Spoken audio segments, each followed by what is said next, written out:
Even if China no longer has the Chinese Communist Party, do not assume that everything will be fine. Iran is a complete failure. After the revolution, the people overthrew the emperor and established the so-called Republic of Iran at that time, and the whole country entered a disaster. This is why, once religion and politics have undergone revolutionary changes and the people choose the wrong path, the possible outcome may be worse than one can imagine. If there is a change of government power without a good plan, the result can be very terrible. After all, Iran was divided into 2 or 3 extremes of thought, and those must have interactions. One is old, one is new, one is the middle, and some are extreme.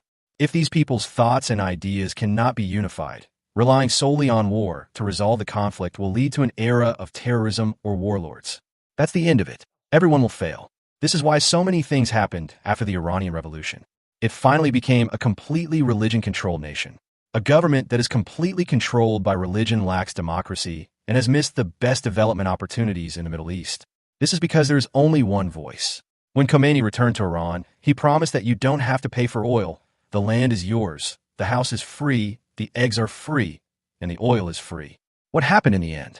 In the end, it was all a scam. This is why it is important for us to develop our G-News and G-Coin at this time. Everyone must remember the core issues.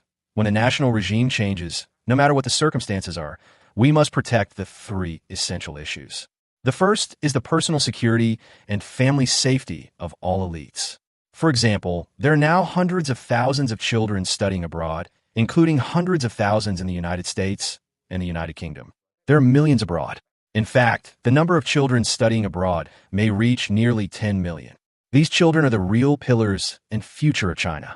Even Chinese who have married overseas and don't want to go back at all are definitely the future of China.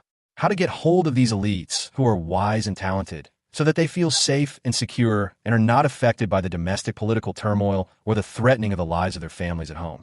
This will make them unable to study, work, or even survive in the Western world. This is the first important issue to protect.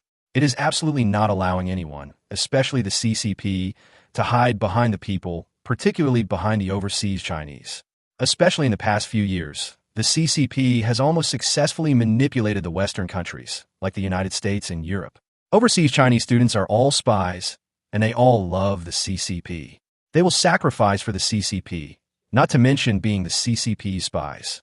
This is absolute nonsense. However, don't underestimate the CCP's overseas propaganda in recent years. It has made everyone, including overseas Chinese, believe that the CCP cannot fall. Otherwise, the overseas Chinese will fall with it. When we are abroad, as long as people are anti-communist, they are anti-China and anti-us. The logic that as long as they are anti-CCP, they are anti-China is completely false. Through the whistleblower movement, we have told everyone we know that people who are anti-CCP must love China, and those who love China must be anti-communist. Chinese people are not equal to the CCP, and the CCP is not equal to China. In the past 3 years, the whistleblower movement has played a key role in this. Whenever we deal with anyone, including the West, we make it clear that we absolutely represent the interests of the Chinese people. We are anti-communist, but not anti-China.